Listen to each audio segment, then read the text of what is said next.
Hello, everyone, and welcome to the big one. The big one. I'm not talking earthquakes. I'm talking podcasts about Oscars. So this is the Awards Whisperers. We're here with our final Oscar wins. I'm very excited. I'm joined, first my co-host, Jessica. How you doing? Hello, I'm good. How are you doing? Yay, it's almost gay Christmas. It's almost gay Christmas. And we're joined by two of the best in the prediction biz, Erik Anderson. Me. How you doing, Erik? I am tired and great. You're almost there. You're running a marathon this week. I'm so glad that you carved out the time for us. Mm-hmm. And the incredible, incomparable, indelible Rob Montoya. Rob, how are you doing?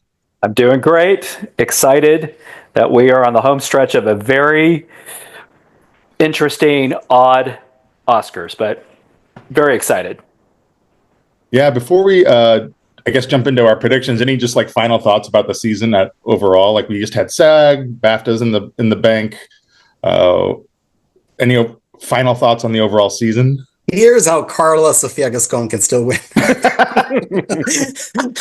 Oh, she's totally winning. Hey, Isabella Rossellini voted for Carla, so it can happen. Okay, well, that's two. She's going to be there. That's what I'm so excited. I can't she's wait. actually It'll going be to a be first there. appearance since everything. I can't wait. It's going to be like every camera will be on her.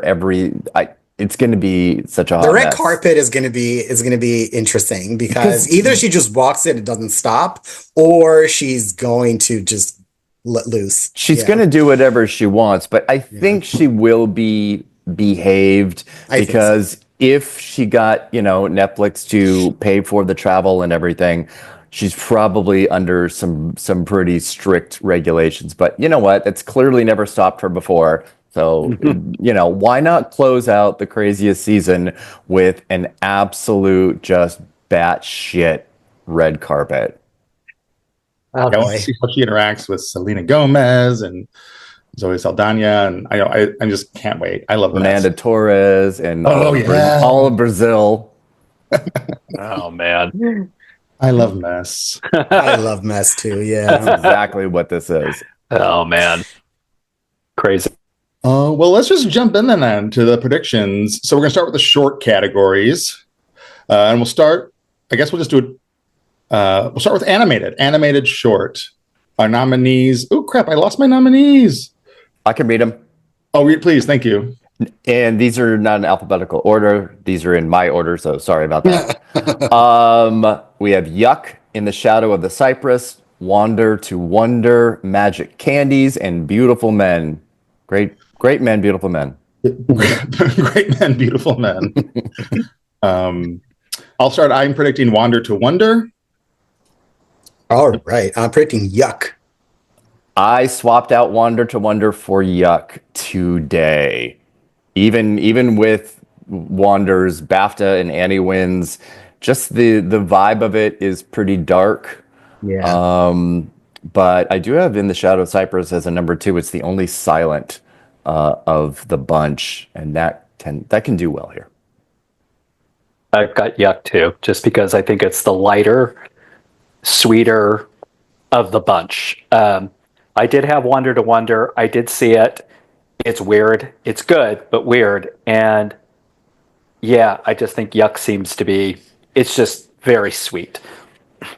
Yeah, and Erik, as you mentioned, it won the BAFTA and the Annie. But I went back and looked at the Annie record for animated short, and the Annie winner has only won animated short at the Oscars, I think, 5 times in the last 15 years. Yeah, it's so. Yeah. Yeah, so it's not really a great indicator. But I think the BAFTA was what tipped it over for me. But, you know. Yeah, me too. And I literally changed it right before we hopped on here. So that always works out great, making 11th hour changes. Congratulations to the big beautiful men. Thank you for playing. In the Shadow of the Cypress is my number 2, and then I don't think Magic Candies seems too slight, but that's just me.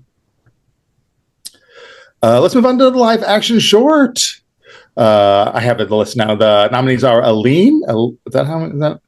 A Well, lion? it should be alien because it is about that.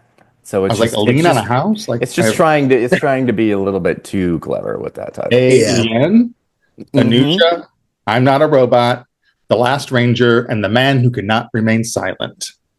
I feel like A Man Who Cannot Remain Silent has an Oscar-winning title, but I went with Amnesia. Yeah, but those are my like 1 and 2.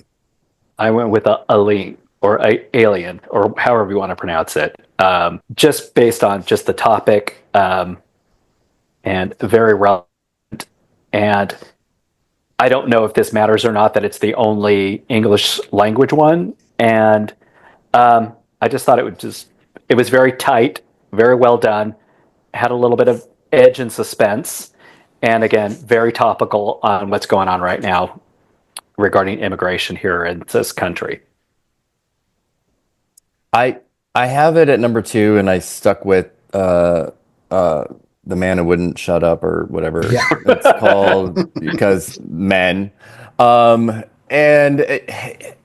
I don't know. Yes, obviously, Alien is super topical. Mhm. All like the short category titles have that quality, sometimes overlapping, and you just wonder what's the one that's going to kind of stick for people, Right. versus something else, or do they want something that isn't so devastating? Or Right.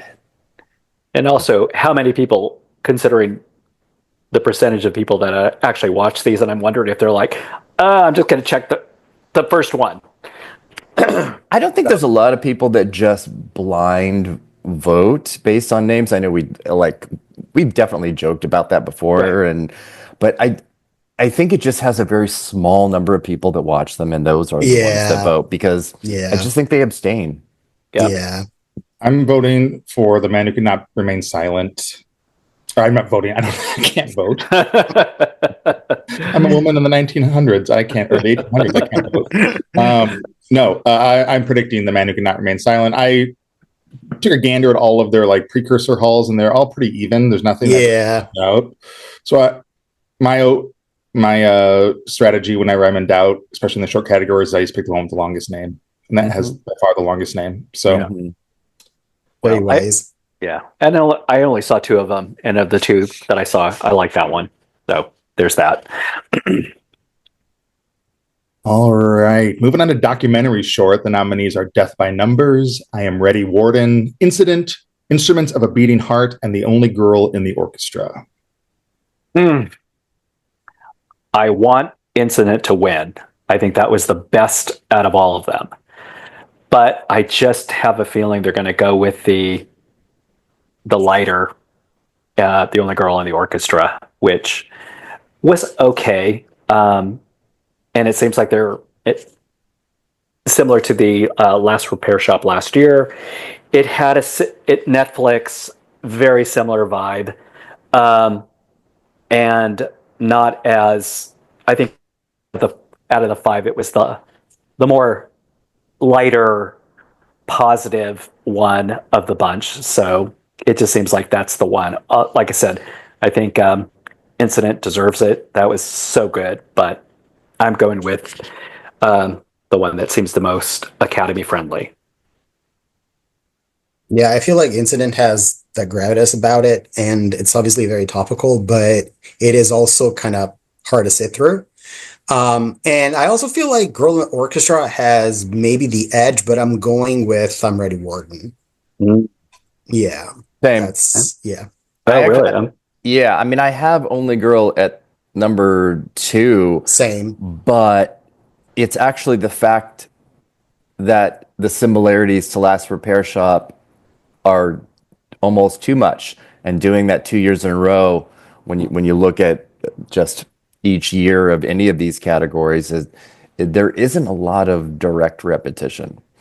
But it's weird because there's that, and Instruments have similarities. Death by Numbers and I Am Ready Warden trek into similar territory, and then there's Incident, the precursor winner, but it's experimental. It's essentially all archival footage. I remember the time did that as well. I don't know. I remember Ann Thompson from IndieWire sometimes is a good beat on average older voters, and she just felt it was too experimental, even for a short. I'm going with The Only Girl in the Orchestra just because that's the only one I've heard of outside of the lists. And yeah, I totally hear what you're saying about it really kind of resembling The Last Repair Shop. But again, I don't have a way to parse otherwise, so I've heard of The Only Girl in the Orchestra outside of predicting, so going with that. Cool. Those are the shorts. We did it. All right. That's our whole show. Thank you for listening. Yes. See you next year. Very niche episode. I think we spent more time on those than the voters did. We're the short. Probably. All right. So we're going to go to the technical categories now. And as always, we're going to do these on the Kinsey scale. So starting with the most heterosexual and ending with the most homosexual. So we're going to start with visual effects. The nominees are Alien Romulus, Better Man, Dune Part 2, Kingdom of the Planet of the Apes, and Wicked. Rob, why don't you start us off? This one's probably one of the very easy ones. I'm predicting Dune Part 2. And just, yeah, that it just seems that's the winner. Yeah, same. Yeah. The Planet of the Apes movies will just never win here. Nope. No matter what. Nope. And I feel like there was very little emphasis on the special effects or the visual effects for Wicked. It was all about the practical effects. So, yeah. Yeah, and also I feel like the people that feel like Dune underperformed are probably going to like check the box whenever they see it. So, yeah. I think that all those sequels, that's the one guarantee they always get is the visual effects. That's the consolation prize, like Avatar, all the Lord of the Rings. So yeah. I mean, it's essentially performing very similar to the first Avatar, second Avatar, where the first Dune did incredibly well, won 6. The sequel didn't even get that many nominations, so it's just an absolute flop in comparison, regardless of box office. Yeah. So we are aligned on visual effects. Let's go to sound. Nominees are A Complete Unknown, Dune Part 2, Emilia Perez, Wicked, and The Wild Robot. Dune. Dune? Dune. Yeah, I'm doing Dune as well. Yeah. Dune. I mean, it's tempting to do A Complete Unknown, but spoil alert, I don't see it only just winning that and nothing else. Erik? Yeah, I am going with Dune Part 2 as well. I don't know if that ends up feeling like spoiler for later too. But yeah. I feel like unless it's a special case like the Zone of Interest, I feel like sound always goes to kind of the most sound or a big movie. Although there is the interesting element that only Wicked and Emilia Perez have sound and film editing nominations, both of them. Yeah. They're the only two that do. So, I know there's people that are inkling that Wicked could perform or overperform with some wins, and best of luck. Yep. I wish you well. I mean, it's winning 2. It's winning 2. I think it, and we're good. I think that's fair. We're good there. Yeah. And speaking of editing, that's our next category. It's a little bit, tiny bit gay, thanks to Thelma, Spoonmaker. But the nominees are Anora. Oh, damn. That's how you feel about that movie. Wow, dog. So unprofessional. That's our show, everyone. Thank you. Film editing. The nominees are Anora, The Brutalist, Conclave, Emilia Perez, and Wicked. Who wants to start? I'm going with Conclave for reasons that will become apparent later. Oh my God. I'm going with Anora for reasons that will become apparent later. Yeah, but I feel like, I think I did my write-up, or I was just very long, like multiple paragraphs. And I'm like, what does all this mean? Because ultimately, Conclave feels like a default winner here. Because nothing in this category really is a traditional film editing winner in any way. It's very strange. And if we had done this, I think we did maybe, a month ago, Emilia Perez for a lot of people was number one because it has a ton of editing. Yeah. I'm going with Conclave also. Again, there was a lot of comments around some of the other films. I know that Anora, obviously there was that, Sean Baker's going to win 4. He's going to be not since Disney. But also there has been, I don't want to say complaints because that's a strong word, about that. Maybe it dragged on a little bit longer than people liked. I'm not one of them, but there is that, and I think that could be associated with editing. Like, geez, that thing could have been trimmed down 15 minutes. Did we really need whatever? And I think the Conclave does have a very kind of traditional, flashy editing in a lot of parts, especially around during the voting part of it, the back and forth. Yeah. So, yeah, I'm going with Conclave. Yeah, I think Conclave is the smarter choice. Mm-hmm. I am going for Conclave as well for reasons that will be revealed later. And as we know, we don't have the precursor for this. Right. It's not happening until almost 2 weeks after the Oscars. Right. And so does the Eddie, correct me if I'm wrong, does the Eddie do comedy and drama? Yeah. So it would be interesting if they had it, let's say Conclave, or there are 2 films, Conclave wins in drama, Anora won in comedy, let's just for shits and giggles. Mm-hmm. How, not sure that would still give us a good indication of who's winning. I agree. Yeah, I don't think so either, because I imagine that we all have a version of Conclave and Anora as 1, 2? 1 and 2, yeah. Yeah, so it really wouldn't change that. Right.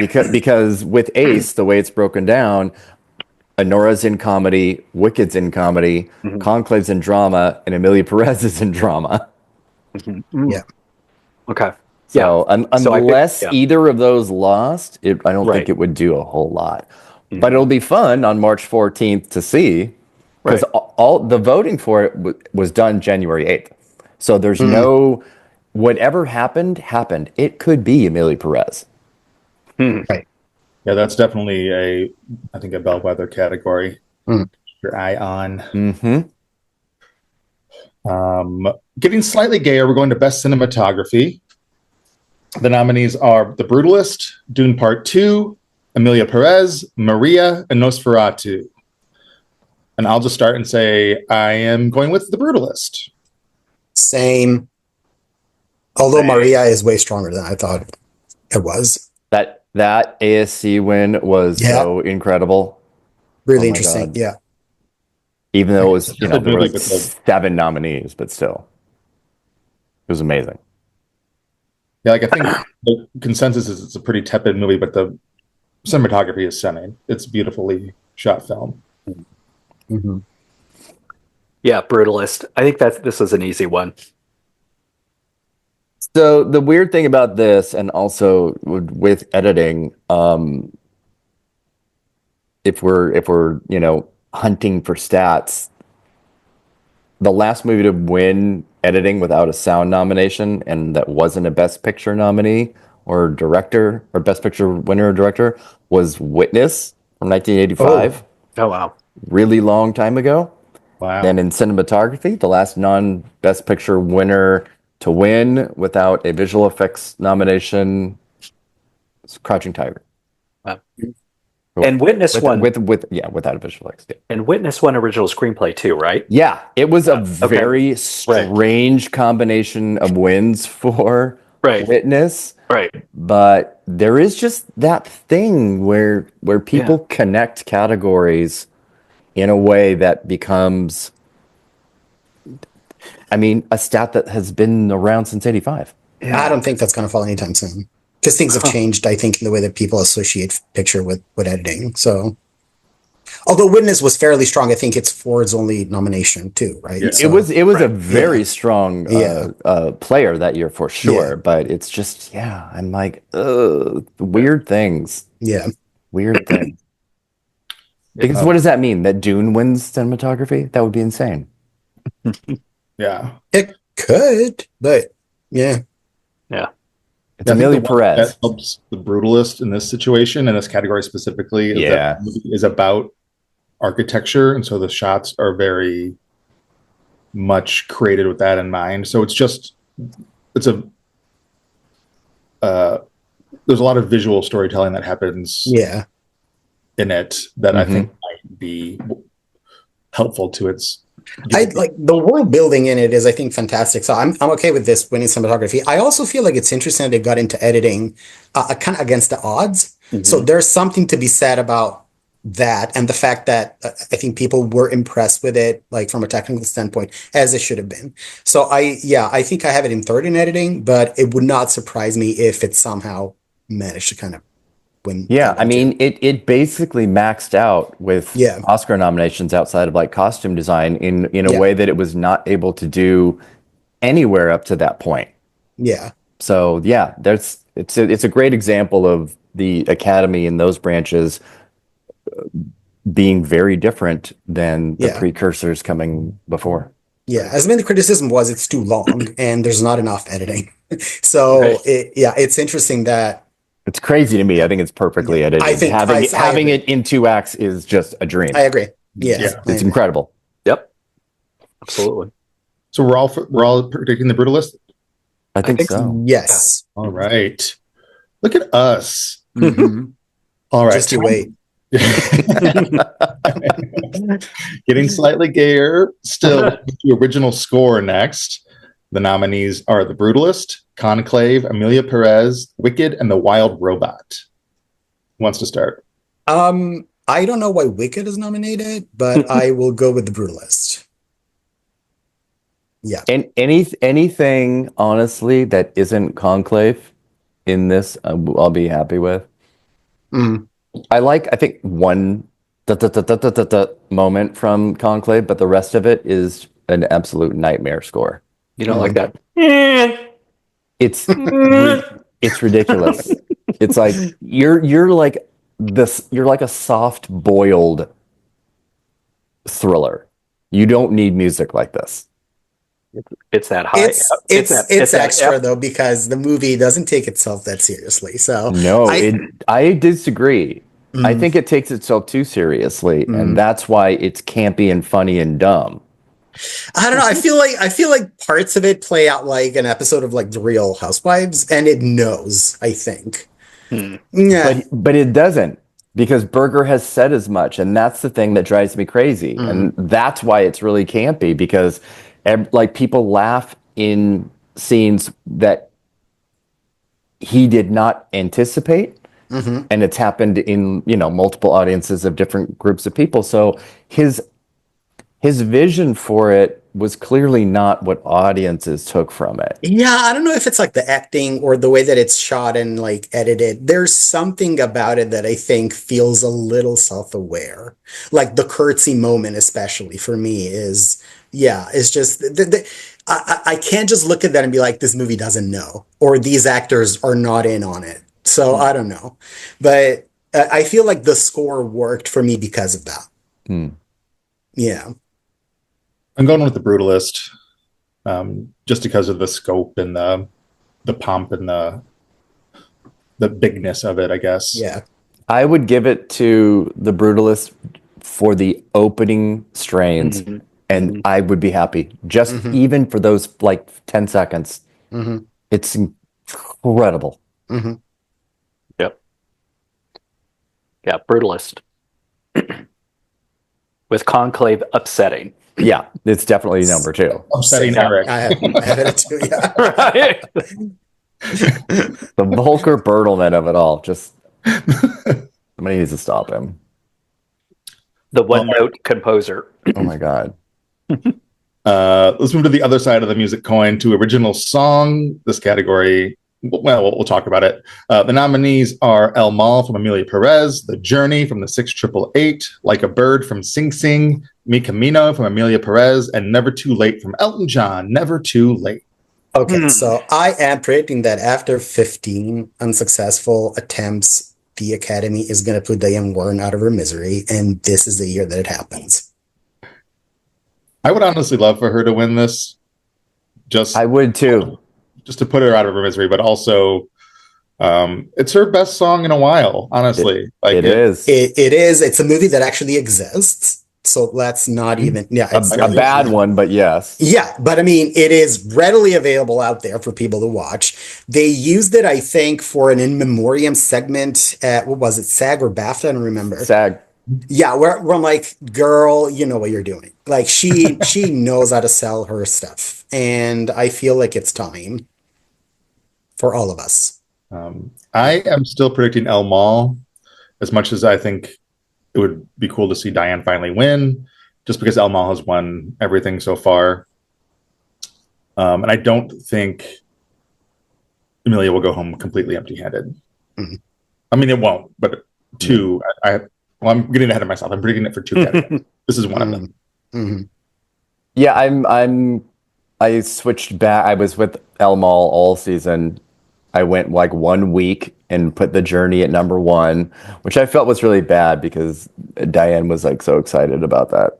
And it is a really good song.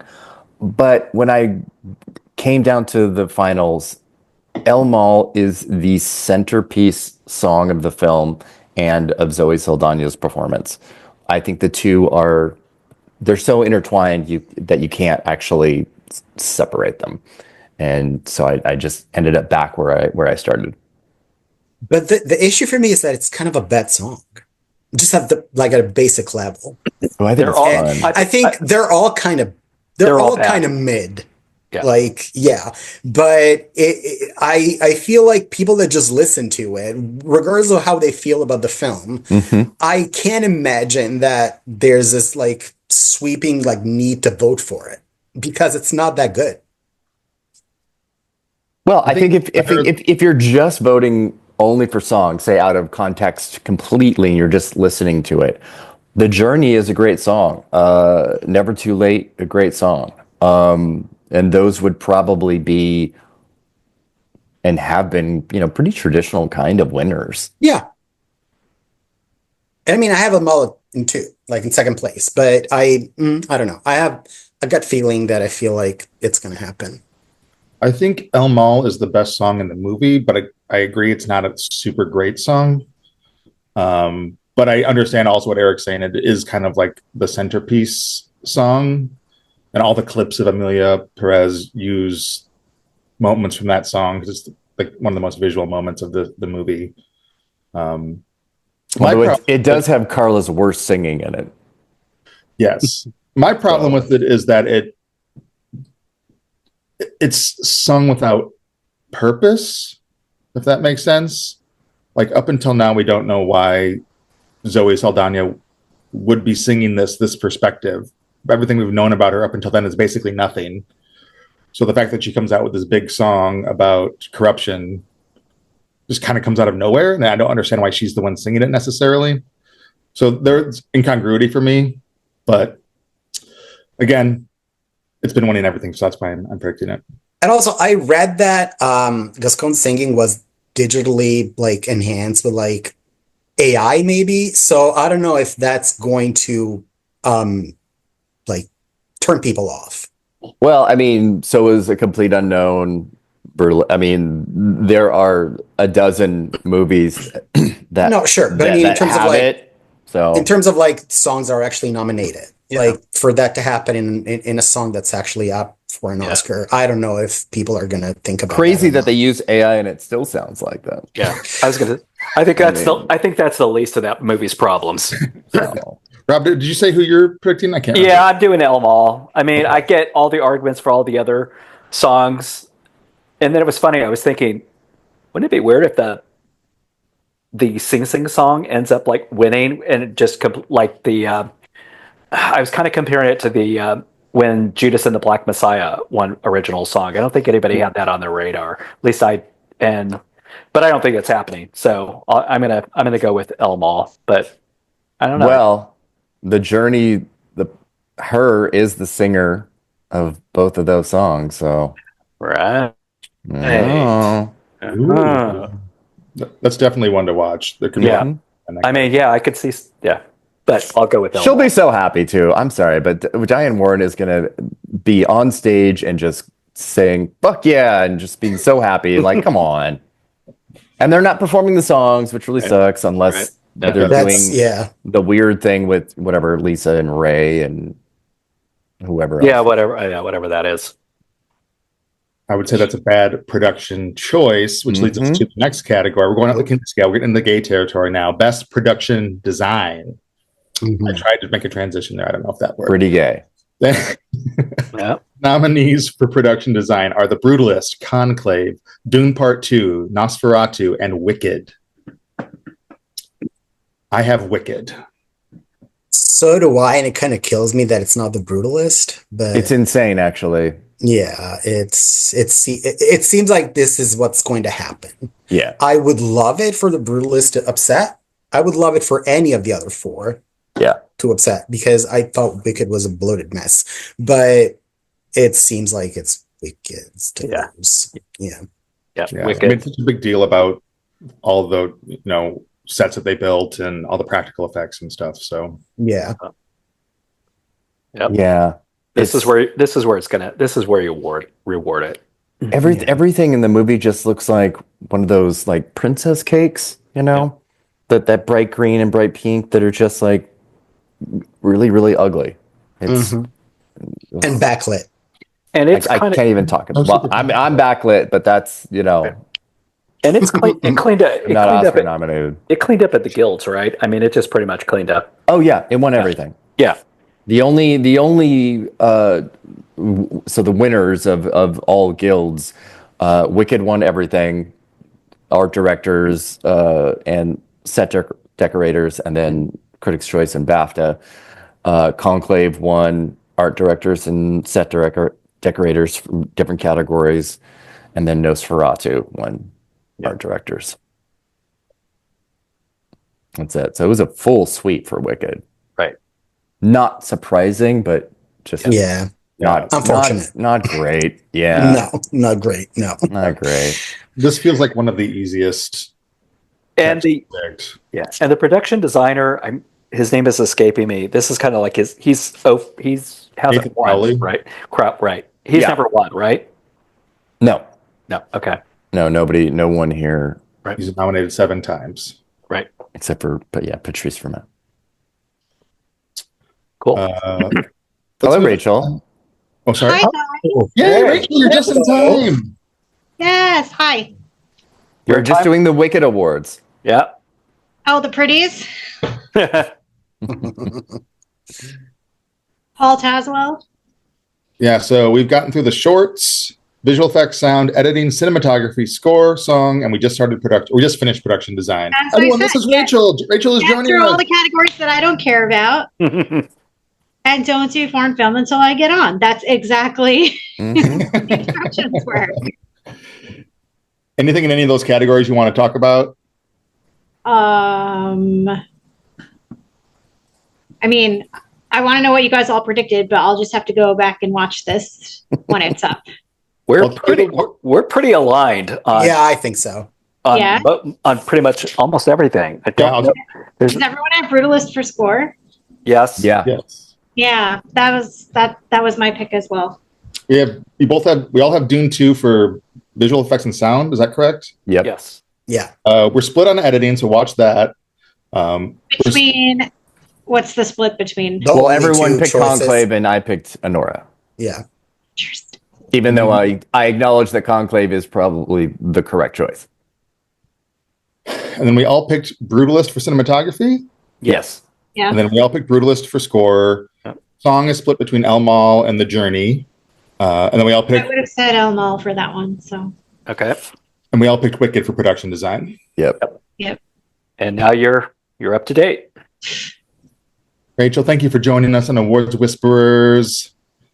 Thanks for having me. I love your house. I know. Hey, Yeah.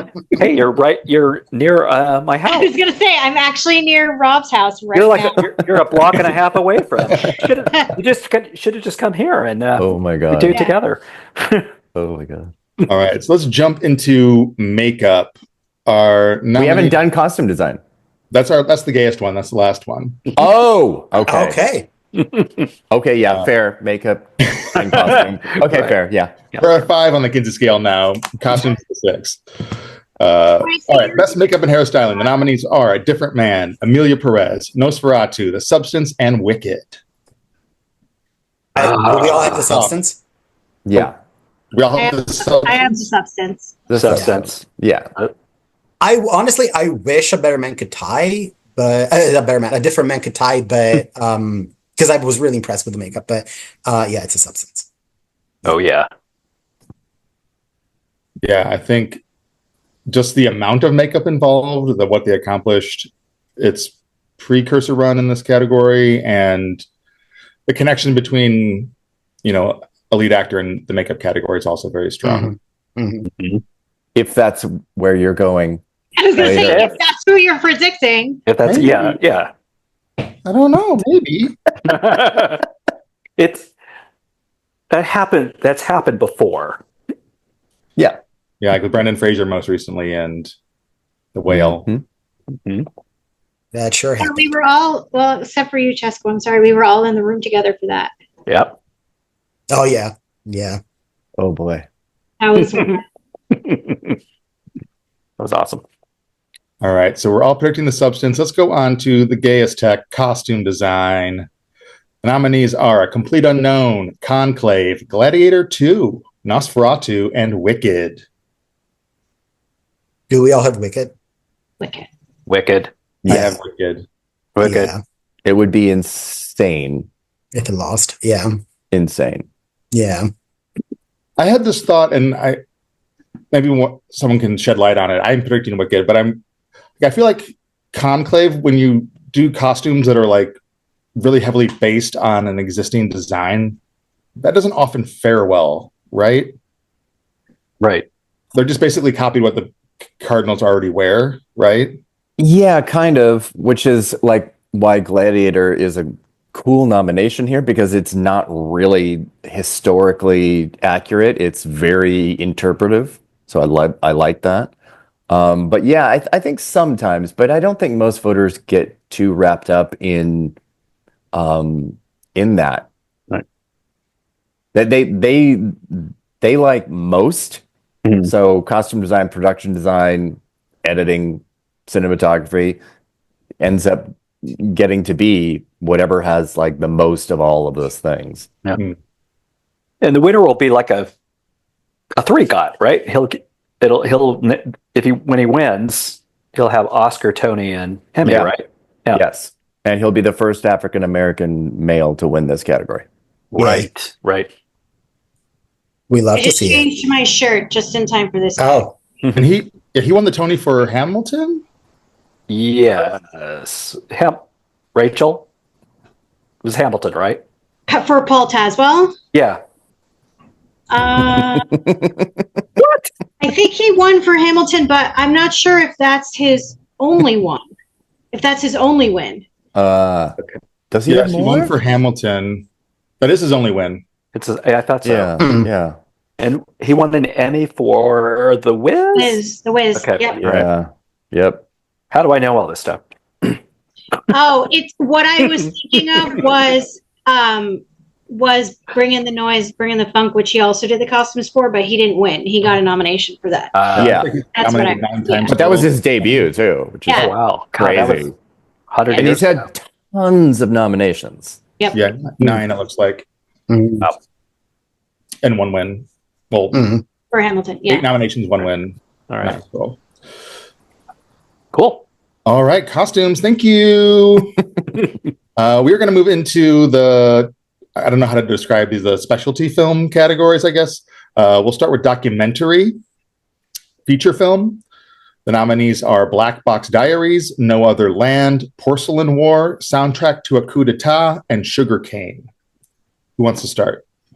I think it's going to go to No Other Land, and I kind of want them to pan to Gal Gadot wherever she is when that happens. I want her to present it, but it's not going to happen. It's not going to happen. Yeah. But that would be amazing. Yeah. Yeah, I'm predicting No Other Land as well. I chickened out and put No Other Land at number 2 because I just felt like people were going to be gutless. I'm right with you, Erik. And I've got Porcelain War in. I'm right with you. That's my number 2.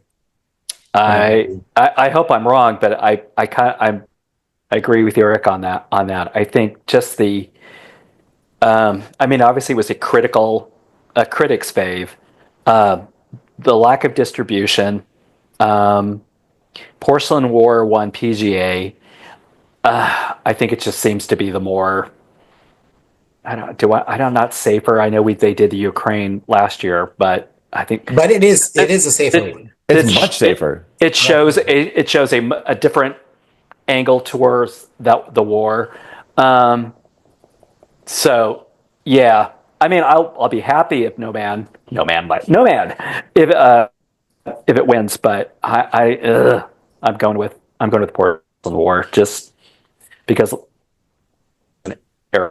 I think they're too chicken shit. Yeah. I wait until this podcast every year to determine what I'm predicting in the categories. And I'm gonna go with Porcelain. All right, 3 for Porcelain, 2 for No Other Land. Yep. That's our most split category so far, I think. yes. Wow. It's Just you wait. I mean, it's a really great lineup, though. I think soundtrack to a Coup d'etat is fucking incredible. So good. Just, I mean, that would be a great winner. Oh, just the title design and the way it's structured. So good. It's a stunning movie and an incredible story too. It's just an absolute knockout. Oh yeah, that would be a fucking great winner. That's how you do like 99% archival footage. Is that doc? It's so good, so well done, so clever, so creative. Yeah, Is that what you could vote for if you could vote? I would still vote for No Other Land. I would still vote for No Other Land, but it would be next. It would be tough. I'd be like, but No Other Land seems like the right choice. It is, but I mean, the thing that's great about soundtrack is that, I mean, I'm not a huge historian, but it revealed things that were just fascinating to me. I agree. I just blew my mind about the musicians and how it was great. Yeah, great. Highly recommend it. Oh yeah, so good. If anybody has Canopy, which is you can get it through the library, it's on there. Yeah, Canopy's great. Yep. All right, let's move on to Best Animated Feature. The nominees are Flow, Inside Out 2, Memoir of a Snail, Wallace and Gromit, Vengeance Most Foul, and The Wild Robot. I'm going with Flow. Yay! Me too. I'm not. I'm going with Wild Robot. Yeah, it's easily cowards. My favorite. I mean, for Flow, that would be my pick. Yeah. But I think Wild Robot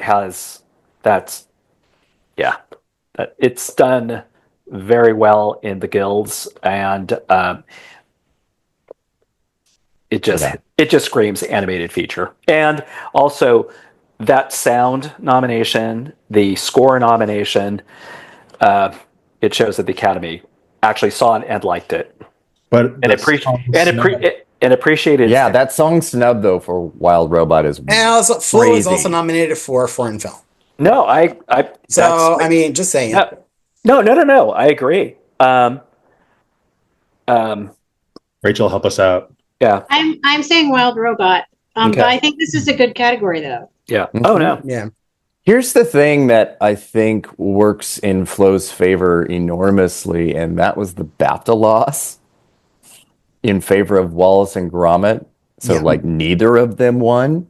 Which, I mean, they kind of always go for Wallace and Gromit, but I feel like They've never lost. A stronger front runner in terms of like the Wild Robot would have won. Yes, So, that's what I mean. I think yes. that makes Flo. I think it's a real contender easily. If it wins, I will not be surprised. Mm-hmm. But I don't think it's the same as The Boy and the Heron Spider-Verse last year, which a lot of people are trying to like make a connection to, and it's really not the same. No, because Spider-Man was a sequel, and they don't normally get sequels. It was a middle of a trilogy, Right. and at the time, people thought it was going to be Miyazaki's last film. So there was a lot going on there. Right. Previous winner too. And the guys behind Wild Robot, are they the same people behind How to Train Your Dragon? Is that crew? Yeah. And Lilo and Stitch.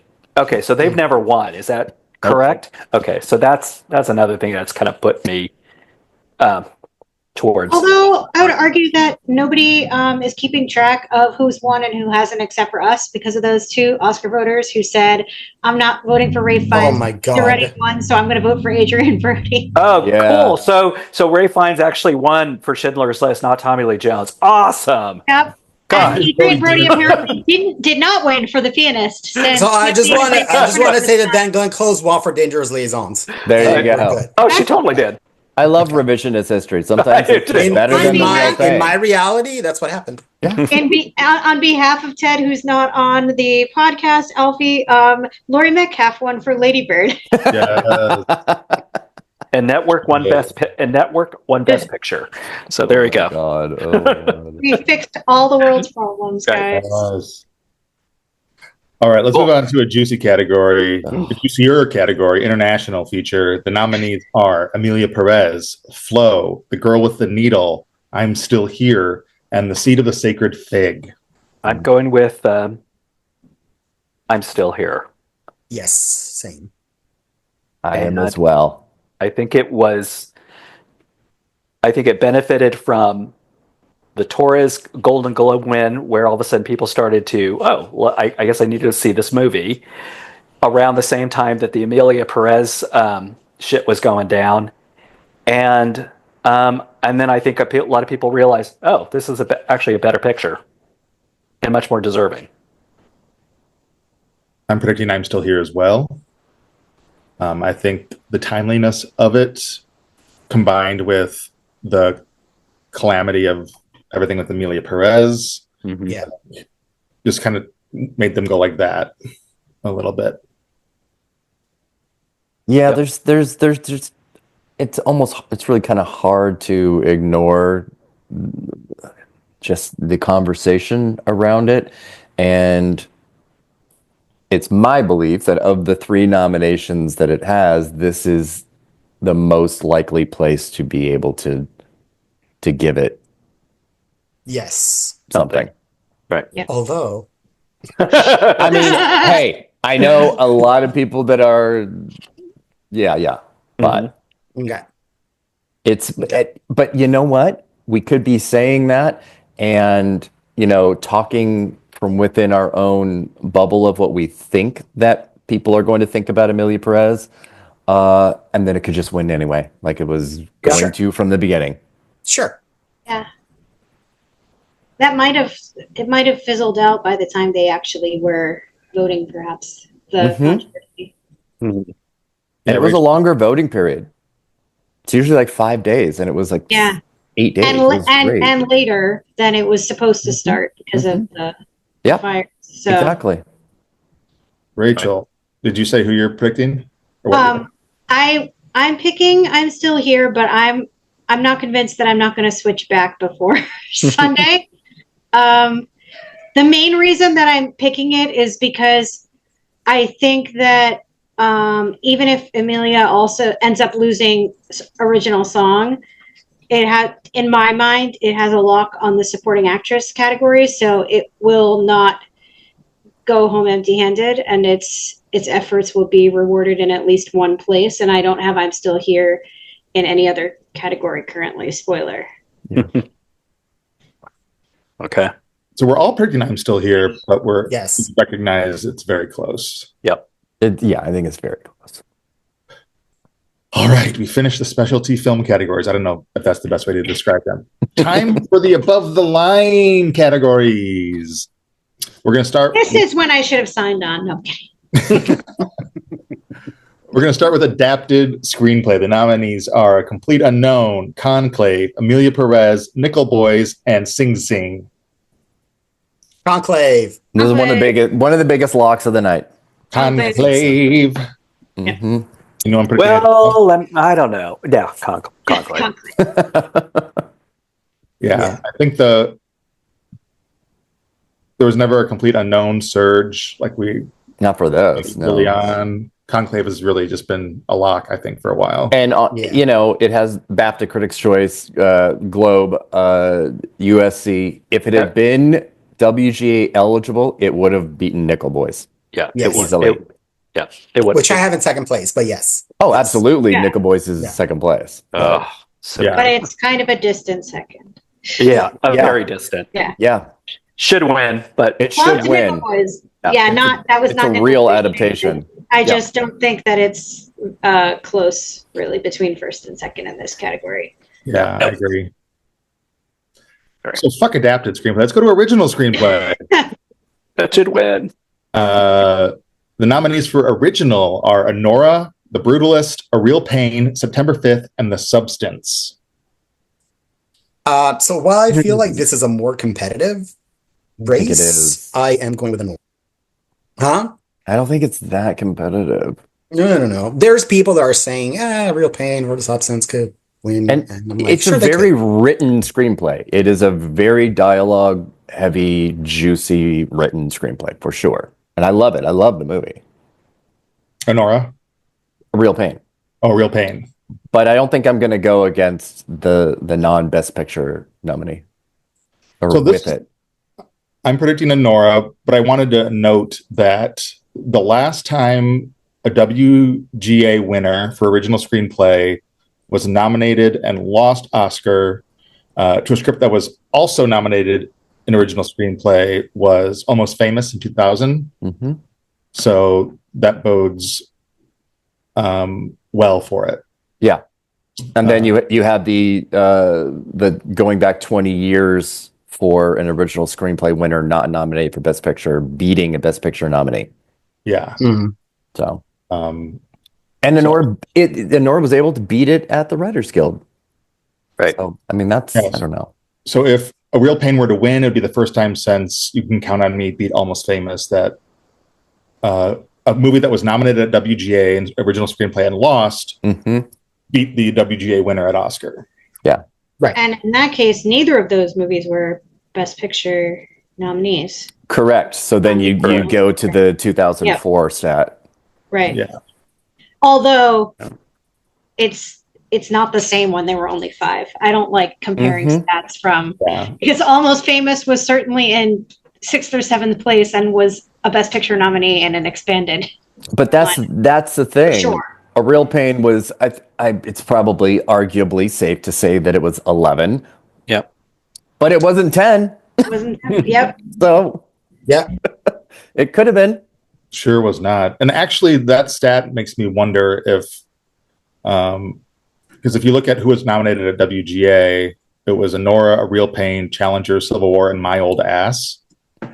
So it almost makes me think that September 5th or The Substance or The Brutalist are actually in a better position because there have been a number of times where the Oscar winner was not nominated at Right. WGA. Do you think the eligibility thing at WGA is just Fucked. absurd. So, yeah, it's so annoying, honestly. Yeah. The worst precursor. Yeah. I'm throwing this out. Is the Jesse Eisenberg factor anything? Because Yes. I feel like he was constantly accepting 2 awards that night because he was always accepting for Culkin and then he accepted for himself, or he was just accepting for Culkin. I feel like he was constantly up there accepting an award, whether he had won it or he was accepting for somebody else. And obviously charming the pants off a lot of people and really endearing, and he's a likable guy. And I'm just wondering, could that factor in somehow of him winning over Anora? Just absolutely the biggest name in the category. Okay. Sorry? He's definitely the biggest name in the category. Right. So he directed his film. I mean, he is the actor turned director here. There is, right. He's a previous acting nominee. There's so much in Eisenberg's favor here. Right. I just feel like if he had done Anora, into like best actor, then maybe there was a case to be made about it. But I don't know. It really needed Best Picture.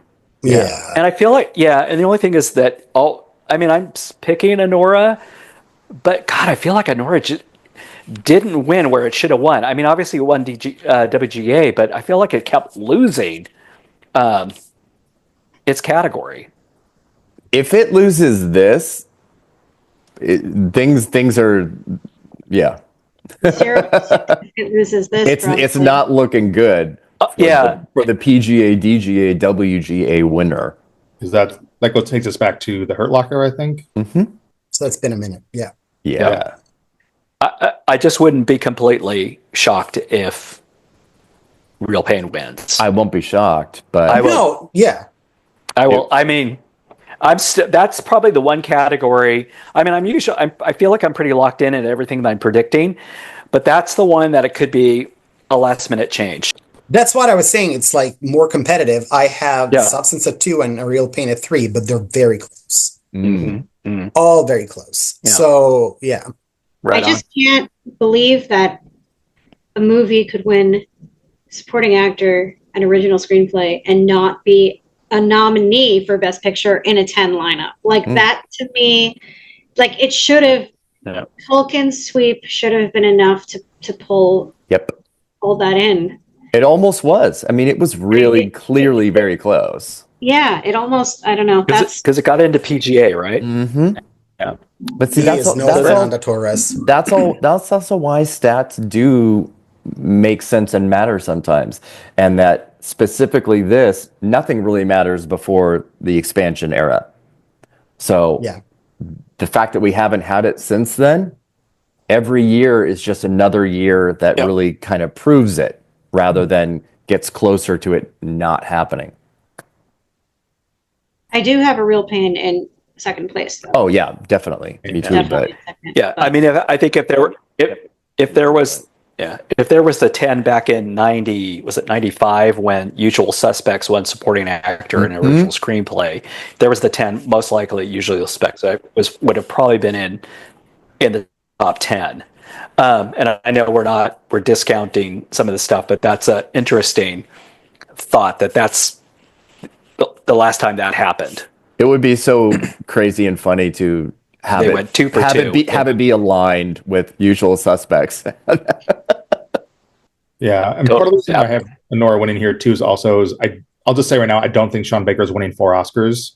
No, in the night. So he'll be rewarded here. But that's one of the reasons I don't have him winning editing. Mm-hmm. Let's move on to the supporting acting category, so we'll make sure we stay on time so we can get Erik out of here. Let's just do Best Supporting Actor. We have Yura, Borisov and Anora, Kieran Culkin in A Real Pain, Edward Norton, A Complete Unknown, Guy Pearce, The Brutalist, and Jeremy Strong, The Apprentice. Anyone not predicting Culkin? No, but it should be Yura, my husband. It should be Yura. This is like best lead performance by a supporting actor. This is what it feels like. Best Kieran Culkin performance by Kieran Culkin. Oh my god. So, just out of curiosity, because he really has just steamrolled through this thing. Who else? I think Helen Mirren came to mind, but who else kind of won everything? I think the only thing he lost was Gotham, right? Yeah, Divine Randolph. Divine, right? And she also lost Gotham, right? No, she. Wait, no, did she? I thought she did, but I could be wrong. For some reason, I was making the comparison just like Divine won everything except for Gotham, but I could be wrong. Yeah, Divine. Oh pretty yeah, much yeah, swept. because that was Charles Melton. Yeah. Oh, That's Right. right. yeah. Talk- Hurts my heart. Talk about playing yourself. Just kidding. He could've been I would say Yura would be number 2 if Yura is my number 2. Yeah, see, my number 2. I think Edward. Well, ranking wise, what I think the Academy, I think it's Edward Norton would be 2. That's just my personal. I have him in last. I have Jeremy Strong last. I have Jeremy Strong last. I have your. I have him 4th. I have your 3rd. 3. Yeah. Just the Culkin strong of it all is really funny though. yeah. Yeah. So let's move to supporting actress, where there's maybe a little bit more to discuss. Nominees are Monica Barbaro in A Complete Unknown, Ariana Grande, no Butera anymore. I don't know what happened with that. I'm keeping Butera there. Out of protest. The Buteraist.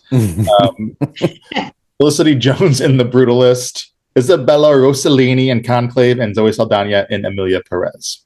I'm picking Zoe. Yeah, this is Saldana. Zoe. Yeah. Again, similar to Culkin, just steamroll through the big stuff, the televised major awards. Could Grande upset? Maybe even Rossellini? Could anything could happen? I don't see that happening. I don't see a strong second place anymore. Honestly, There isn't a strong second place. Yeah, like if Grande had won one of the televised awards, sure, she'd be second, but I don't see. Yeah, I don't think Rossellini had a bigger performance. Chesko's making a face. He's got I know what he's something to gonna say. say. Zoe All right. He's got something to say. All right. I'll just say Rossellini, if her performance was bigger, she would have a better chance, I think, of upsetting, because Saldana is basically lead again, like Culkin. So it's just an immense performance that she has to try to beat, and she does an amazing job, but she's in such a small part of the film. Anyway, I'll shut up. I am going with the person who's in the strongest film out of this lineup, and I'm going with Rossellini. I don't care, because I feel like if I'm right, I get to lord it over everybody for the rest of my life. You know, You and Clayton Davis. I would love her to win, honestly, because she is a true supporting performance. A 5-minute performance beating a 2-hour one would be incredible and amazing, and I would not be mad. But The courtesy of it all. it would be incredible. Yes. I just feel like it's more likely than people think. That's all. yeah, no, I mean, I hear you. I hear you. No, I think she's pretty beloved, and she has the Oscar connection with her mom. Right. She's Who never also won. won for playing a nun. Yeah, I would say Right. Jones is in last place. God, I hope so. She's in last place of all 20 acting nominees. 1,000%. Yeah. Yep. Such a waste of a nomination. I still can't really get past Rossellini missing SAG, especially for Jamie Lee Curtis. So bizarre. And yeah. in the film that won Bizarre. the cast award. Yeah. I can't align it. I can't reconcile it. In such a legend-heavy organization Yeah. that That nominates loves to do that. James Garner and Jenna Rollins for The Notebook or whatever that happened, right? I didn't make that up. For real.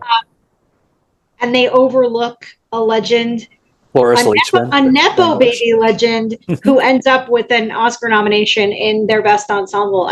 It doesn't really make any sense at all. Nope, it does not. Also, she's the first Italian actress to be nominated since like the 70s. So I have to go with her. I have to. It's like Valentina Cortez, right? my moral duty is to actually pick her. And that's what I'm doing. Okay. Yes. No, I hope this is That's just like fair. the beginning of like an Oscar renaissance. Renaissance? Yeah. Where she gets juicy, good roles and kind of Judi Dench's it as she goes into her. That would be amazing. Amazing. She's 6 gonna nominations. she could Judi Dench it on Sunday. That's kind of like, yeah. I don't know who's got more screen time, but they're kind of like right there. Yeah. That is true. Let's jump to. Oh, sorry. Let's jump to best director before we get to the lead acting categories. How about that? Yes. Let's do it. Director's kind of tempestuous also, but okay. It's a bit of a mess. Best director nominees are Sean Baker for Anora, Brady Corbett for The Brutalist, James Mangold for Complete Unknown, Jacques Audiard for Amelia Perez, and Coralie F. Slur for The Substance. I still don't know how to say her last name. It's Farja. It's just Farja. Coralie Farja for The Substance. Yeah. And Corbet. Corbet. Corbet. Like Brady sorbet. Corbet. Because he's French now. Yeah. Brady Corbet? I mean, sure. It's 3 foreign directors, not Three French directors. 3 French directors this year. Because he wants to be taken seriously. We've been calling him Corbett since forever, and all of a sudden it's Corbet. Yeah. Because he wants to win an Oscar. I'll just start that I'm picking Baker, and it's pretty much solely because of the DGA win that put me over the top for him. I'm also picking Baker, but I'm not 100%. I'm not 100%. I'm Baker, and I'm 100%. Okay. I'm Baker, and I feel it's solid. I just think, All right. yeah. I have Baker as well. There's a reason why, which I won't reveal until we do the Best Picture category. But you just did. This is So let me ask you guys a question, which is obviously will be a spoiler to later, but we've already spoiled it. If Berger was here, would you predict him, and do you think his run would have pointed to that? No, I would still probably go with Baker. I still Okay. go with if Baker won DGA. If Baker still won the DGA, yeah. Yes. Still beat him, yep. The reason why, all right, I'll spoil it. The reason why I'm picking Baker is because if there's 2 first place movies or a first place and a slightly second place movie for Best Picture, but the other one doesn't have a Best Director nomination. So if I switch to Corbet, I would be switching to a movie that I don't think is in the top 2 for Best Picture. But it's probably number 3. So, I mean... And that's probably number 3, and that's fine. But I think usually when there's a directing and picture split, it's between first place and second place movies. But generally. in this case, the presumptive first place or second place does not have a corresponding directing nomination. So that's why I'm going with Baker. Also, the only reason that I'm hesitant is because Anora is my favorite movie of the year, and I'm scared to actually be predicting it for things because it so rarely happens that my favorite actually comes out on top. Yeah. So for me, I think this is Anora's best chance of winning is Best Director. If it could, I'm not giving anything away, but there's a possibility it could go the Power of the Dog and end up just winning director. But for me, I think this is, of all of its nominations, I think this is the one that is the most likely to win. I think for me, screenplay is more likely than this, but again, I'm not 100% like on Baker. So that's probably right. And the reason that I say director is because I really don't think, Corbet and all the other directors, is not as competitive as the screenplay competition between Anora and A Real Pain. And I think the competition there's Baker and then there's Corbet, and I think there's a much more bigger gap. The thing also is that people that don't like The Brutalist really don't like it. Like I'm looking at the ballots that have come out, and it's like either like one of your top 2 choices or one of your bottom 2. Well, clearly, the guilds didn't like. No, it didn't win a single guild. It didn't win. It didn't win shit. It won Society of Composers and Lyricists, and that is it. That's not a number 2 film. Yeah. It's not a number 2, and it's not a Best Director film. Even with a Globe win or a BAFTA win, it's not. Yep. Yeah. Erik and I were talking during our Ladies Who Lunch moment. We had lunch together. That's so cute. You got to take a picture, Erik. I know. Wait, during your lunch, did a boomer lady sitting next to you tell you that the chronic pain that you've been having is a result of eating gluten, and that if you stop eating gluten, you will miraculously be healed? Because that happened at my lunch with Erik. I don't know. I will listen to her. Erik went to the bathroom or something, and this lady just started talking to me. Accosted her. Yeah. And it was like right before I ended up being hospitalized. So I was already feeling really sick, and we just didn't know what. I wish we had her number so that we could text her. It's like, hey, guess what? In the hospital. You were right. Yep. Damn gluten. No, gluten's fault, not the stricture. It was the gluten. Oh my God. We didn't meet her, but we did meet the president of the Tilda Swinton fan club. It's a woman who looked just like Tilda Swinton. Yeah, like a lot. Maybe he was really her. Too short. Oh. We were talking about like how just like the way the guilds shut down the Brutalists. Like there's just as Jessica was saying, like there's a lot of animosity towards the film in the industry about the way they made the film. Yeah, that's my working theory right now. Yeah, I think something backfired with what was going to be the narrative of making this movie for $10 million as like the most scrappy indie, but then having to go to the dark depths of Eastern Europe to do it with a country with very, very lax labor laws. I feel like also part of it is that Courbet is not the most jovial like speech giver, in that for a movie that's relatively, I'd say on the smaller side of the sort of budget things, you kind of need to build up some excitement and give like speeches that are going to get people on board. And I don't know that he did. Like Baker did. Two of them. Yeah. And I also think that they're probably going, okay, cool. You can make a movie like this. Let's see what you have. Let's see what you have next. So I think he's got to earn it. And Baker's been around for a long time, and it's funny because I don't think a lot of people realize how long he's been around. I think they think probably maybe Tangerine or Florida Project, the last 10 years, but he's been around for a while. Yeah, Takeout. Yeah, he's Takeout, The Prince of Broadway, which was so good. Red Rocket. He is such a perfect example of an indie director that hits right at the right point, and it's like sort of on the cusp of Oscar stuff all the time, and then just blows up. Yeah. More of a like newcomer type, or not that well known in the States type director, only wins if it's like a sweep, like the artist type situation. I don't think that he's done enough to win with a non-Best Picture, non-Guild favorite movie. Yeah. And I just want to say I love the Florida Project too. Yep. So maybe Sean Baker is like my jam, because that's two of my recent faves that have been mentioned that are his. That was so good. Yeah. All right. So that is Best Director. Sorry, James Mangold. Yeah.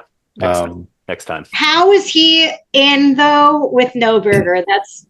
I think we all figured DGA would be 4 for 5, and we were slating Coralie in for a slot here. But how is it Mangold and not Burger? And Burger also have the second place picture with All Quiet on the Western Front as well, and twice didn't do that either. Yeah, he must have just like slapped someone's baby or something.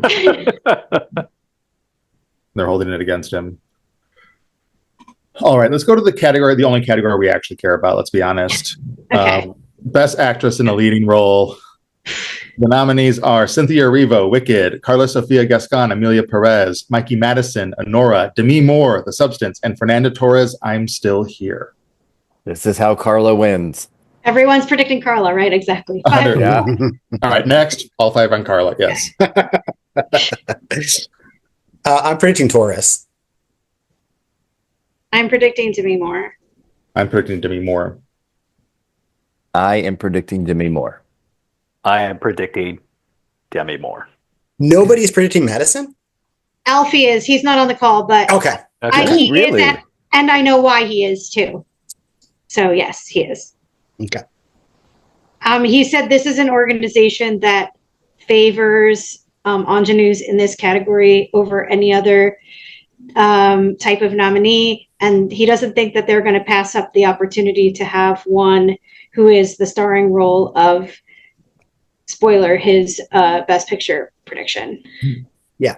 I think those are his reasons, but I am picking Demi Moore. That used to be more true than it is now, but things changed after Brie Larson. Brie Larson was really the last of that kind of Brie Larson and Emma Stone. That was it, and then things just got really different. We had Julianne Moore the year before, Olivia Colman, Frances McDormand twice, and something just sort of changed. Michelle Yeoh, something is different. So that ingenue thing was really, really consistent. Yeah. 10 years ago, I would have said Madison, but also can't even, I think Demi Moore and her whole trajectory outdoes the ingenue of Madison. And I think for better or worse, I think it's the typical, she's been a long time. It's a worthy performance. Don't know if could this be her last shot, And where, again, similar to Corbet, let's see what else you got, Madison. I feel like I have earned the right not to believe in like career achievement, like overdue narratives. I just feel like So I feel like there's someone here who managed to make an incredibly unlikely Best Picture nomination happen, and that people are actually voting for, and that's what I'm picking. I actually have her in second. Above Madison. Yes. I think and again, maybe it just seemed like she was everywhere during the key voting period, and she was getting a lot of press. There was a lot of articles written about her. And I think she was hot at the right time. I don't think she's going to overcome more, but I think she is definitely second. But also, she didn't really, other than the Globe, that was it, right? No BAFTA, no SAG. She wasn't even shortlisted at BAFTA. Right. So that's what... The SAG issue is that the screeners for the movie were not sent out. Yeah. Yeah. I don't think even if they were, But she wasn't nominated. She wasn't there, regardless of a technicality. She wasn't there. Yeah. You didn't see her. Pamela Anderson was. You didn't see her audience. You didn't see her in the audience. You didn't see her clip. Like I said, regardless of a technicality. So I think, and again, so. But the thing is, like, she's still all over social media because of Brazilian, like, film Twitter / Blue Sky, whatever you want. I feel like, in a way, crazy. I know, but good for them. But is that a social media thing and not a reality? And it's an entire nation thing. But how many Brazilian voters? No, I'm just saying they kind of kept her on. Kept her afloat, kept her visible. Yeah, no, I would disagree with that because they are two very different universes. The fandom of Brazil is certainly a huge one, and especially in social media. But it was Sony Pictures Classics that absolutely picked up that ball and did not stop with her. She was on late night talk shows. Not a single person in that audience is going to know who she was because they walk in off of Hollywood Boulevard and whatever. Just absolutely a brilliant phase 2 campaign. They just it's 100% really, to me, it goes to them because they just did a spectacular job with her. And even in the face of the Carlos Sofia, which brought Fernanda Torres into her toxic little bubble, she was able to completely rise above that. Yes. And by Carla being a villain in this, even though we have 2 non-English language performances, that again puts Torres in an absolute hierarchy alternate choice. So we all agree that Torres is winning. No. I'm predicting more still. She's in Best Picture, Best Director, Best Original Screenplay, Best Make. Like she's I know that it hurts Chesko's feelings when we bring up Glenn's loss for the wife, but she was in a film that didn't have any other nominations. I mean, TORRES is in also a Best Picture nominee and Best. Yeah, I'm not that isn't to. They all are. This is an incredible year. Or to diminish Madison if you're picking her. Yeah. I just am not sure that like strictly the overdue narrative is a downfall for or a detriment for Demi Moore, because no, I'm not saying it's a detriment. I'm just saying that it doesn't really matter. Yeah, that people are ambivalent about it. But I mean, Demi Moore's narrative isn't overdue. That isn't the narrative, because it's the first time it's more of a career achievement kind of thing. Like good for her, it's the first time that she is here, and yeah. But I just feel people that are going to vote for her because they think she's the best. And that's kind of how it shakes out, I think. And I don't think a lot of people are going to vote for Fernanda Torres because they think she's the best either. I think so.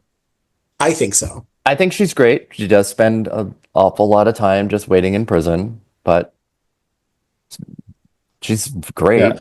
I think she's definitely third. I have her definitely in third. And it is a really good performance. The reason I'm sticking with Moore, I was thinking about it on the way back from the park. I was like, oh, is she just a Mickey Rourke situation? Like a comeback never got her due kind of thing. But then I looked up what Rourke won, and Rourke won BAFTA and Globe. Yep. Yeah. Penn won Critics' Choice and SAG. So Demi has Critics' Choice, Globe, and SAG. So to me, that's a pretty potent. It's rare for someone to win 3 out of the 4 and not. So did Glenn. And the Spirit Award. But I just have to say, I think the substance, as Rachel was saying, it is a Best Picture nominee. It has a lot of other nominations. It's going to win makeup. So it's in a movie that's being taken seriously. So that's what I think differentiates her in this situation. Yeah. I'm still here. Getting the Best Picture is amazing, and I do agree. Fernanda Torres winning the Globe and getting people's eyes on there was definitely instrumental with that. Yep. To me, it doesn't strike me as like an overwhelming performance the way that like Marion Cotillard, like because usually with an international film, it has to kind of be this like overwhelming performance. Well, and what did that win along with her Best Actress win? What's that? Makeup. Exactly. Makeup. Yep. We are in an era that is unavoidable. Really cool if Torres won, and I don't think she's out of it, but just the way the precursors shook out, it really favors Moore. Yeah. Yep. Speeches are great. She hasn't really missed a beat, I don't think, in terms of it's impossible not to root for that. I think if she were to like lose at the end, it would be devastating in a way that it would not be devastating for Mikey Madison. I can vouch for that. But I do love that this category, at least one of the acting categories, is somewhat open. Yeah, I think so. Because Jessica, your arguments are all, I think, sound for Fernanda. There are 3 deserving winners here. Sure. Yes. And again, I'm saying would be an upset, but I think it's likely upset. Yeah. It's a tie. Carla Sofia Gascon and Cynthia Erivo. Right. Just the fact that all 5 of them are from Best Picture. Yeah. Yeah. What a reversal. Yeah, think about where we were 20 years ago. Yeah. With like sole nominees. Yeah. Yeah, the still Alice of it all. It's great. It's really, really great. These are women-led films, not just here's your actress nomination. Yeah, they're not I mean, Cynthia Erivo is a co-lead and Carla is a co-lead, but with another in both cases with another actress. Was that 77 was the last time that 5 Best Actress nominees were in Best? It happened in the 70s. Yeah. Okay. 77. And I was And I was probably the only one alive that actually saw that telecast, right? I saw it. I was born that year, so. Okay, so I was 6, so I definitely saw it. I wouldn't be born for 20 more years, so. Monsters. that was the 50th. That was the 50th Oscar too. I remember that. Oh, by the way, did I mention that I swear to God, I forgot to take a picture of it, but I was on Netflix like a week ago and I saw Still Alice and it was literally under crowd pleasers. Oh my God. And I was like, is Alice bad in the movie? Are we rooting for Alzheimer's? Oh my God. So Eric, you said, how old were you? You were 6? So actually this was 77, right? Yeah. The Star Wars Yeah, year. so it would have been in 78, so I was 7. Okay, I was 16. Okay. Jesus Christ.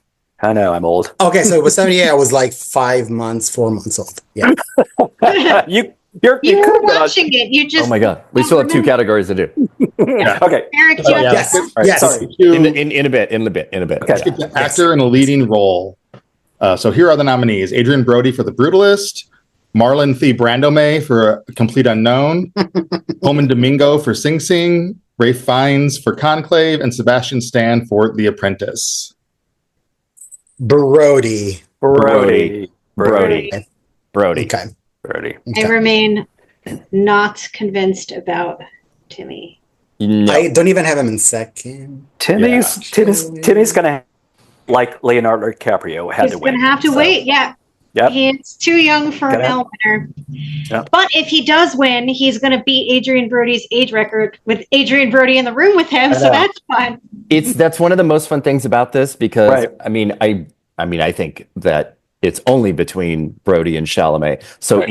either the youngest person will stay the youngest winner, Yep. or there will be a new one, and that's kind of really cool. Yeah. Yeah. I like that. And the stats are not in Chalamet's favor as a SAG-only winner. It's never happened in this category. It's happened in all other categories, but not in this one. That's interesting. It's happened in Susan Sarandon, Halle Berry, Robin Williams, Michael Caine, Morgan Freeman, Jamie Lee Curtis. Think about those winners and what each of those represented as winners. Yeah. They are legacy wins almost all the way down, and then Halle Berry as a historical win. There's nothing about Chalamet, regardless of the biopic of it all, that warrants it. No. Yeah. And SAG is a pretty big body that also includes influencers too. So it's 160,000 people. And right. I guarantee you, part of the reason The Brutalist did so poorly there is just the people didn't watch the movie. Yeah. Actors are lazy and watching a 4-hour movie, or they watch the first half of it. Mm-hmm. Yeah. So we know the Academy is going to have a higher percentage of people watching the movie. So that's why I'm for sure. I think so. Yeah. So something I had pointed out and Katie Rich had as well, just watching the differences in Brody's campaigning and Chalamet's campaigning.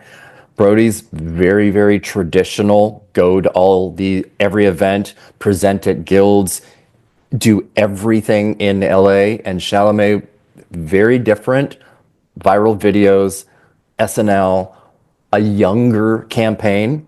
Yeah. But we don't have an example of that being able to beat out a traditional campaign really yet. It could happen, but it would be really unprecedented for Chalamet to win this. And people are going crazy over the SAG win. Mm-hmm. Yeah.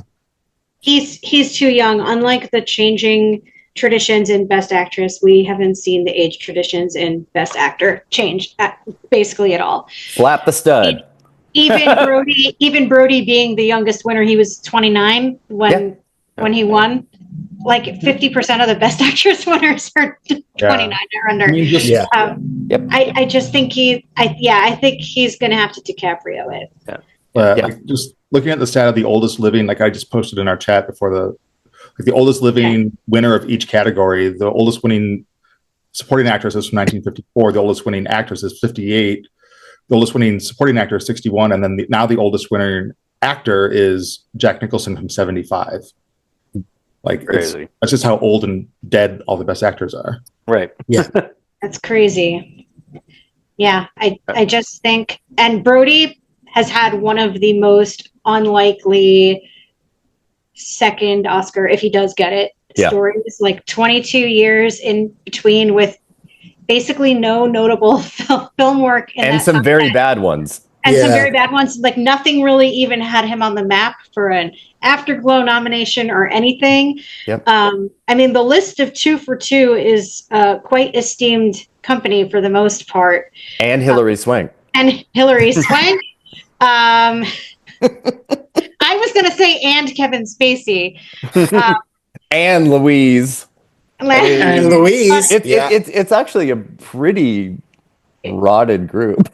Vivian Lee, though. Vivian Lee. Yeah. Well, I have feelings about Vivian Lee and worthiness that I can't go into. All right. Are you not a homosexual? I'm not. No, I kind of agree Vivian with Lee him. fan. I kind of. Yeah, I kind of agree. I need to sign off this chat. It's hurting my feelings. The one last thing I'll say about the best actor category with Chalamet is that I don't sense really an urgency anywhere to reward a complete unknown somewhere. If there was like, to me, it feels like it did not set the world on fire, and I don't see like this, like, oh, we have to reward it somewhere. It's gonna go the Elvis way, I think. It's going 0 for 8. That's my prediction. Spoiler alert. Yeah. Same. Yeah.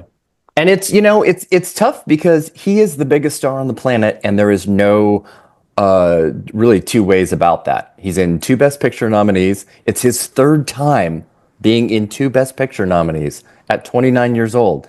He is in multiple blockbusters. He is the biggest star on the planet. And that's why he actually works against him. And he has has plenty of time to, like I said, he Yeah, it is much closer to a DiCaprio. Absolutely, DiCaprio. Yeah, he will win eventually. Yeah, I think so. Yeah. Yeah. All right. So for the sake of time, let's do Best Picture as our last category. Yes. Woo! The nominees are Joker 2, Folie à Deux. Wait, that's not Wrong list. That's the Razzies. Anora, The Brutalist, A Complete Unknown, Conclave, Dune Part 2, Amelia Perez, I'm Still Here, Nickel Boys, and The Substance. Oh, and Wicked. Oh, damn.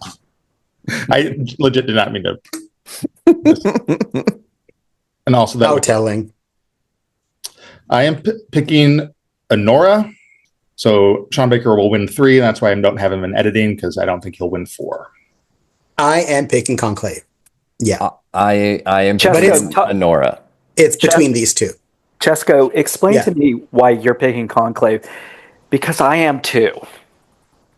Why I'm picking Conclave? Yeah. Because it is, I think, a more accessible choice in terms of how this is ranked and tallied, and because it won SAG. It won BAFTA too. It won BAFTA, yeah, but mainly because it won. Like the SAG, part of me was like, if it wins SAG, I think I need a switch, and I didn't really think it would happen, but then it happened. So yeah, I agree. Conclave is number 2 for sure. Absolutely, absolutely, one or the other. Yeah, I don't think you'd be very good at this if you did not say that. Yeah. And for what it's worth, I have Brutalist in 3rd place, but a distant 3rd place. Yeah, I think that's where I'm at too. Yeah. This is a rare year for me where I like most of the top 5.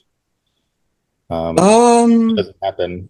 Yeah, it's not the worst lineup, although there's a couple of stinkers. Yeah. We have 2 Anora, 2 Conclave, 2 Anora. Rachel, did you say? Rachel dropped out, I think. Yeah, she did. Yeah. Oh, I have my list up. I don't have my. I dropped and Rob dropped too. So we are back. But Rob was like Conclave. Was saying Conclave. Oh, that's right. And then he dropped. Yeah. I think Rachel is predicting Anora. I think so too. Yeah, because she already did the spoiler earlier, but I don't. She did. Yeah. So Alfie is also Anora. I think so. Yeah. So I mean, like, I think we're right in the sense that it's one or the other. Yeah, you've got either PGA, DGA, or SAG BAFTA. Yeah. It's that which do you think is stronger? Yeah. And I mean, historically, PGA DJ is stronger. Yeah. And certainly in the in this era. Yeah. Sorry. I don't know why I keep getting kicked off this thing. Anyway, so I totally missed your rationale. It wasn't Okay. much other than you're either going to go with the PGA DGA winner or the SAG BAFTA winner, and it depends on where you think it'll fall or why. Yeah. What I miss, guys, I literally had a fit about Vivian Lee that was so severe that my internet went out. I actually said like, "Oh, I need to sign off this call," and I meant it as a joke, and then I did sign off because I didn't have internet. Yeah. But you're predicting Nora. That's what we said. Yeah. Yes, I am predicting Anora. And Alfie is Anora too, right? Yes. Yes. And I hope you guys are all right, and I'm wrong. Wait, are you the only one on Conclave? No, I'm also Jessica- Conclave. Jessica too. is Conclave Just as well. you both have Conclave. John and Erik, you have Anora. Yeah. Yeah. And I'm I mean, not I confident. love I don't- both movies, so it's kind of a I win-win. don't say it confidently. It's just my rationale is if the split is DGA PGA, which went Anora, and then SAG BAFTA, which went Conclave, and it's a tie, then I'm going to break the tie with what has a director nomination. Yeah. That was Sure. Yeah. I mean, even though obviously we have in the expanded era several examples of non-director nominated movies getting in, Right. but they win PGA. right. I don't think there. Conclave had to win PGA to overcome that, and I don't know why it would not have. No, and there's just something that I have this weird feeling that Conclave's going to win picture, and reason being is I remember my kid went to go see it and came back and thought it was okay. And what'd you think? And said, she goes, the funniest part was I must have been the youngest person there because it was all a bunch of old people, you know. And that's boomer bait. And I keep going. Is the almost like equating it to this last presidential election? Are the young people going to come out and vote for Nora, or are the old people all going to vote for Conclave? Yeah, I mean, I have no doubt that Anora is going to be like a number one once they've tallied the first round of votes. But then as they start going down the ballots, I think that's where Conclave kind of takes over. But you're assuming that Anora can't win on the first go round. I don't think it can win on the first. I don't think any movie can win on the first. Right. And the other thing too, I keep thinking of, and I love Anora, and I would love it for it to win. Me too. I just keep going. It doesn't feel like an Oscar Best Conclave does. But to its credit, it doesn't feel like a con winner either. There's no such thing as that anymore, and that's why anything can win. I hear you, but I go back to last year. Even though it deserved it, it felt like an Oscar movie, Oppenheimer. Sure, but the year before that was everything. Exactly. So I just keep going. Does it? Yeah. It just seems to bob and weave, and I'm just thinking. And so, again, I have, other than just a gut feeling, it's, unless I decide to do a last minute change, I think Conclave pulls it out at the last minute. We'll say yes, it does definitely lean toward the older part of the academy, but then again, so does A Complete Unknown. So that's Brutalist. Yeah, absolutely. But Conclave seems the much more accessible 2-hour, tightly done movie. Acted, has the religious component to it, the mystery, the aha at the end, the election. Exactly. It's also I forgot about this. It's the second shortest of the Best Picture nominees, and that won 6 times since the expanded. And also, John, we sent you down such a rabbit hole that day. It was like unbelievable. But when was Conclave released? What was its release date? November. They was getting to October and they moved it to November. Yeah. And it did well. It's I think it's like made close to $100 million or something like that. It did well, and it kept, and I feel like it's just continually is talked to, other than maybe the Burger nomination, not getting it. I don't know. I feel like it's just constantly, it's like the booger on your finger. You just can't flick it off. It's just there. Oh my God. All right. I have, that's the only analogy I can come up with, but it's just. I mean, I would not be surprised if it won. I'm not like confident in my choice, but I will say it's a PGA is powerful to me. Yeah. In a world where a non-director nominated film gets in, Conclave makes sense as a basically middle of the road milquetoast easy choice. Yeah. But again, should have won PGA like Green Book and Coda. There's no reason not to. And Argo. Yeah. I mean, definitely Argo, but yeah, it's. So I do see Conclave getting the Argo wins. Picture, adapted screenplay, editing. Okay, but Affleck won everything. I understand. And I am like, All right. Erik, how confident are you before you spit up? how confident am I that I think that Anora's winning? Yeah. Probably 80-20. Okay, well, okay, that's good. Yeah. I hope you guys are. I hope you're right. I hope you guys are right. Yeah. Well, we'll leave it there because I know, Eric, we got to get you out of here. Yes. Thank you so much, everyone, for joining us on the Awards Whisperers. All right. We Thanks, cannot everybody. wait to see what the Oscars do. Bye.